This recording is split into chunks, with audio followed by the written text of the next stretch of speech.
ابو جہل قریش کے سردار کا قتل کیا تو عمر نے نہیں کیا، حمزہ نے نہیں کیا، علی نے نہیں کیا، ان بہادروں کے ہاتھوں نہیں مارا گیا، مارا بھی گیا ابو جہل تو ان چھوٹے چھوٹے معصوم بچوں کے ہاتھوں۔ اس لیے مرتے وقت وہ کہہ رہا تھا میری بدقسمتی کتنی ہے، میری بدقسمتی دیکھو، میں قریش کا جتنا بہادر سردار ہوں مارا بھی جا رہا ہوں تو ان چھوٹے چھوٹے معصوم بچوں کے ہاتھوں۔ محمد نے ان بچوں کو اتنا بہادر بنا دیا تو جوانوں کا حال کیا ہوگا؟ میرے بھائیوں، ان بہادر بچوں کو جنم دینے والی بھی ایک عورت تھی۔ عورت کے کارناموں کو کبھی بھلایا نہیں جا سکتا ہے۔ یہ وہی خنسا تھی، یہ وہی خنسا تھی جو حالت کفر میں اپنے بھائی جب ان کو قتل کر دیا گیا تو روتی تھی، اپنے بھائی صخر کی یاد میں روتی تھی، اور جب بھی سورج نکلتا تھا اور بستر پہ سونے جاتی تھی تو روتی تھی، کہتی تھی یذکرنی طلوع الشمس صخرا اذکرہ لکل غروب شمس۔ اے سورج تو کیوں نکلتا ہے، مت نکلا کر۔ اے سورج تو پورب سے کیوں نکلتا ہے، ایسٹ سے کیوں چمکتا ہے، مت نکلا کر۔ جب تو نکلتا ہے تو مجھے میرے بھائی صخر کی یاد آ جاتی ہے۔ اے رات تو کیوں آتی ہے، اے سورج تو کیوں چھپ جاتا ہے، اے رات تو کیوں آتی ہے، جب بھی تو آتی ہے تو مجھے میرے بھائی صخر کی یاد آتی ہے۔ غور کرو، جو عورت خنسا اپنے دونوں بھائیوں کی یاد میں روتی ہو، اور اتنا روتی ہو کہ ہر صبح یہ کہتی ہو اے سورج تو کیوں نکلتا ہے، میرے بھائی کی یاد دلا دیتا ہے، اور رات میں سوتی ہے بستر پہ تو کہتی ہے رات تو کیوں آتی ہے، مجھے میرے بھائی صخر کی یاد آتی ہے۔ جو کافر تھی ابھی اپنے بھائیوں کی موت نہیں بھول پائی، لیکن جب سن 8 ہجری میں مسلمان ہوتی ہے، اسلام لاتی ہے، اور اس کے 8 سال کے بعد 16 ہجری میں جب جنگ ہوتی ہے قادسیہ، تو اس میں اپنے چاروں بیٹوں کو بھیجتی ہے، کہتی ہے کہ عمر کے اسلام کا جھنڈا نیچے نہیں آنے پائے۔ آئے میرے بیٹوں، جس طریقے سے تمہاری ماں ایک ہے اسی طریقے سے تمہارا باپ بھی ایک ہے۔ اللہ کی قسم میں نے تمہارے باپ کی امانت میں خیانت نہیں کی ہے، یعنی میں نے کسی دوسرے مرد کا چہرہ نہیں دیکھا ہے۔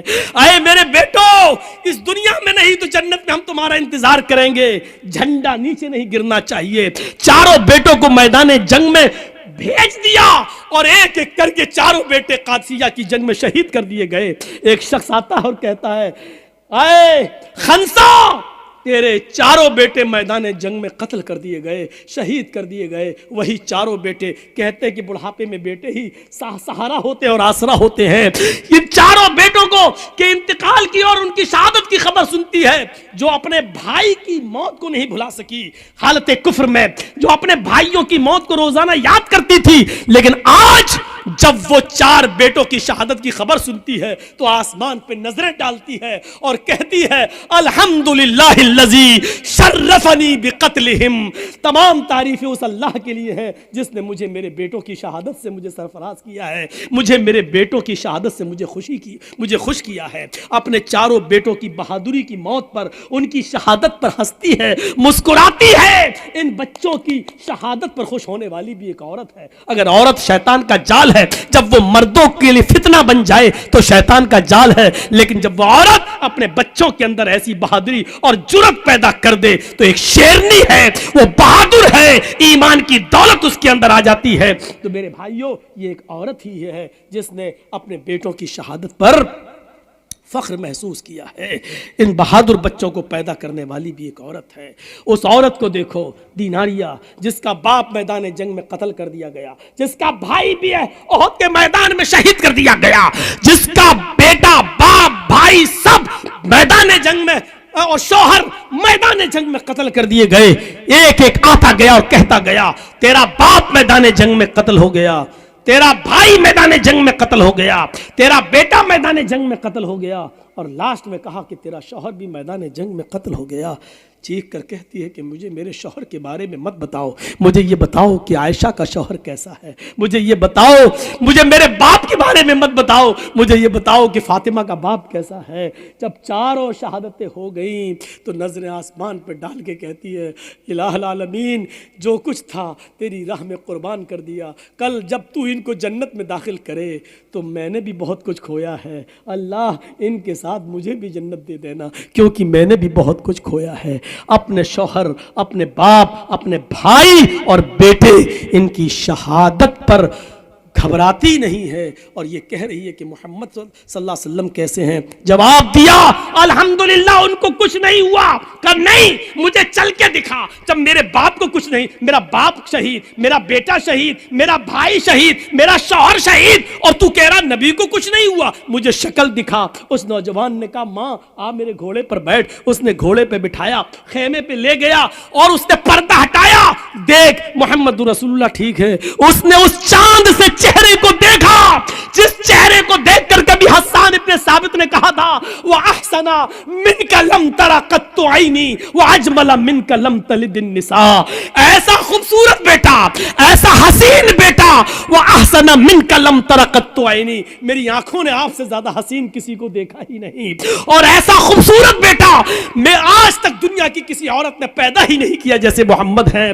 اس چہرے کو دیکھ کر کبھی حسان نے کہا تھا اس چہرے پہ نظر پڑتی ہے باپ کا غم بھول گئی, بیٹے کا غم بھول گئی, بھائی کا غم بھول گئی, پتی کا غم بھول گئی, اور چیخ کر کہتی ہے کل مصیبت بعدک جلل, کل مصیبت بعدک جلل, کل مصیبت بعدک جلل.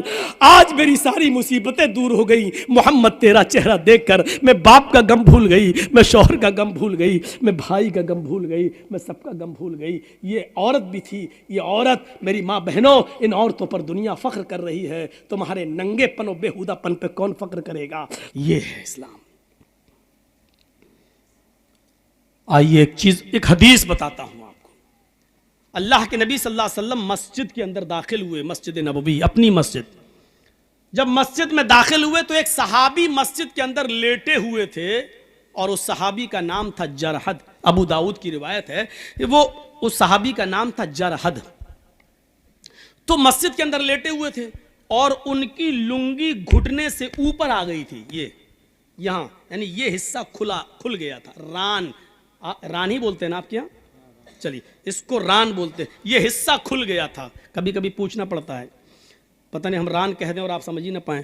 تو گھٹنے سے اوپر کا حصہ ہے یہ ران کھل گیا. سو رہا ہے, سوتا مرتا برابر سو رہا, اور ران کھل گئی. اللہ کے نبی جب داخل ہوئے تو آپ کی نظر اس ران پہ پڑ گئی, فوراً نگاہ نیچی کر لی. سوچئے ران, ہم کیا کیا پہن کے نہاتے ہیں, کیا پہن کے ہم کھیلتے ہیں, کیا پہن کے ہم ٹرینوں میں سفر کر رہے ہیں. آج بہت سے لوگوں کو دیکھو اتنا انڈر ویئر پہنا ٹرین میں بھی سفر کر رہے ہیں, پتہ نہیں کیا. آج اتنا پہن کے لوگ کرکٹ بھی کھیل رہے ہیں. ارے مرد تو مرد, اتنا کپڑا عورتیں بھی پہن کے کھیل رہی ہیں. اولمپک دیکھ لو, ٹینس دیکھ لو. اب نام نہیں لوں گا میں, ضروری نہیں سب کا نام لیا جائے, اور نام لینے کی ضرورت کیا ہے. اسلام تو علی اعلان ایک حکم نافذ کرتا ہے, وہ کسی کے اوپر بھی جا سکتا ہے. تو اس صحابی کی جب ران کھل گئی تو اللہ کے نبی صلی اللہ علیہ وسلم نے ان کو آواز دے کے اٹھایا, جرحد جرحد جرحد. حضرت جرحد اٹھے کیا, تو آپ نے جو جملہ کہا اما علمت ان الفخذ عورت, دیکھیے جملہ اور اس پہ لفظ کیا, عورت. ان الفخذ عورت, اے جرحد اما علمت, کیا تمہیں نہیں معلوم, اما علمت کیا تمہیں پتہ نہیں ہے, اما علمت کیا تمہیں یہ بات نہیں بتائی گئی, کیا تم اس بات سے واقف نہیں ہو, کیا اس بات سے تمہیں خبردار نہیں کیا گیا, کیا تمہیں نہیں معلوم ان الفخذ عورت, کی ران بھی برہنہ ہے, ران بھی ستر ہے, ران بھی ننگے پن میں شامل ہے, یعنی ران کو بھی چھپایا جائے گا. ان الفخذ عورت, یہ ران بھی چھپانے کی چیز ہے, ستر ہے. اب سوال یہ پیدا ہوتا ہے گھٹنے سے اوپر کا حصہ کھل جائے تو وضو ٹوٹتا ہے یا نہیں ٹوٹتا ہے, یہ ایک الگ مسئلہ ہے. ران کھل جانے سے یا گھٹنے کا اوپر کا حصہ کھل جانے سے وضو نہیں ٹوٹتا ہے, یہ بات یاد رکھیے گا. بہت سے لوگ ران کھل گئی, لنگی اوپر ہو گئے, وہ وضو کر. ابے تیرے باپ کے فتوے ہیں, کہاں سے لایا تو؟ وضو جن چیزوں سے ٹوٹتا ہے اس کی ایک لسٹ بتا دی اللہ کے نبی صلی اللہ علیہ وسلم نے, 7 چیزوں سے, ان کو دہرانے کی ضرورت نہیں, سب کو معلوم ہے. ان میں ران کا کھل جانا بھی شامل, ران کا کھل جانا شامل نہیں ہے. ران جو کھل جائے ہاں, لیکن کھلنا نہیں چاہیے, اس کا پردہ ہے.